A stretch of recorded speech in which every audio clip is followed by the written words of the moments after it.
മലയാള നടിയാണെങ്കിലും തമിഴ് സിനിമയിൽ കൂടി താരമായി മാറിയ അനേകം താരങ്ങൾ നമുക്കുണ്ട്. രഘുവിന്റെ സ്വന്തം റസിയ എന്ന സിനിമയിലൂടെ ആരാധകരുടെ പ്രിയപ്പെട്ട താരമായി മാറിയ നടിയായിരുന്നു ലക്ഷ്മി മേനോൻ. ചിത്രം വലിയ പരാജയമായിരുന്നു. മേഘ്നയാണ് ചിത്രത്തിൽ പ്രധാന കഥാപാത്രത്തെ അവതരിപ്പിച്ചത്. മലയാളത്തിൽ രാശിയില്ലാത്ത നടി പിന്നീട് തമിഴ് സിനിമയിൽ എത്തിയത് വൻ വിജയം നേടാൻ തന്നെ ആയിരുന്നു. പ്രഭു സോളമന്റെ സംവിധാനത്തിൽ പുറത്തിറങ്ങിയ കുങ്കി എന്ന ചിത്രത്തിൽ ലക്ഷ്മിയായിരുന്നു നായിക. ചിത്രം വലിയ വിജയമായിരുന്നു. അതോടെ ലക്ഷ്മി തമിഴ് സിനിമയിലെ മുൻനിര താരമായി മാറി. മാത്രമല്ല നിരവധി അവസരങ്ങളും ലക്ഷ്മിയെ തേടിയെത്തി.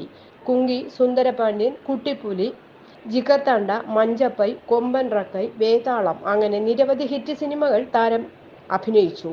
പിന്നീട് മലയാളത്തിൽ ലക്ഷ്മി ദിലീപിനൊപ്പം അവതാരം എന്ന സിനിമ ചെയ്തിരുന്നു. ചിത്രം വലിയ വിജയം നേടുകയും ചെയ്തു. എങ്കിലും തമിഴിലാണ് നടി കൂടുതൽ ശ്രദ്ധിക്കപ്പെട്ടത്. തമിഴ് സിനിമയിൽ മുൻനിര താരങ്ങളിൽ മിക്കവർക്കൊപ്പവും ലക്ഷ്മി അഭിനയിച്ചു കഴിഞ്ഞു. എന്നാൽ കുറച്ചു നാളുകളായി താരം അഭിനയത്തിൽ സജീവമായിരുന്നില്ല. അവസരം ലഭിക്കാത്തതിനാലാണെന്നും അതല്ല ഉന്നത വിദ്യാഭ്യാസത്തിനായി താരം അഭിനയത്തിൽ നിന്ന് ഇടവേള എടുത്തതാണെന്നും റിപ്പോർട്ടുകൾ വന്നിരുന്നു. ഏറെ നാളുകൾക്ക് ശേഷം താരം സിനിമയിൽ തിരിച്ചെത്തിയിരുന്നു.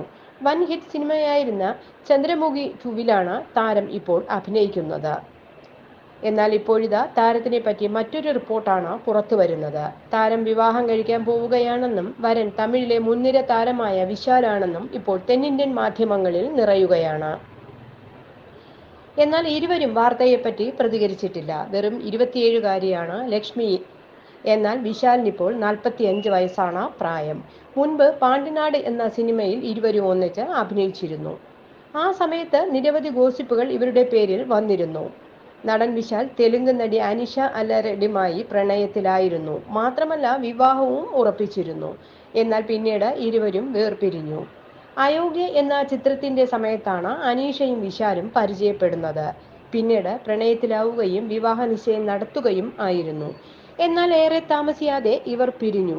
അനീഷ പിന്നീട് ഒരു ബിസിനസ്സുകാരനെ വിവാഹം ചെയ്തു. എന്നാൽ വിശാൽ സിംഗിളായി തന്നെ തുടരുകയായിരുന്നു.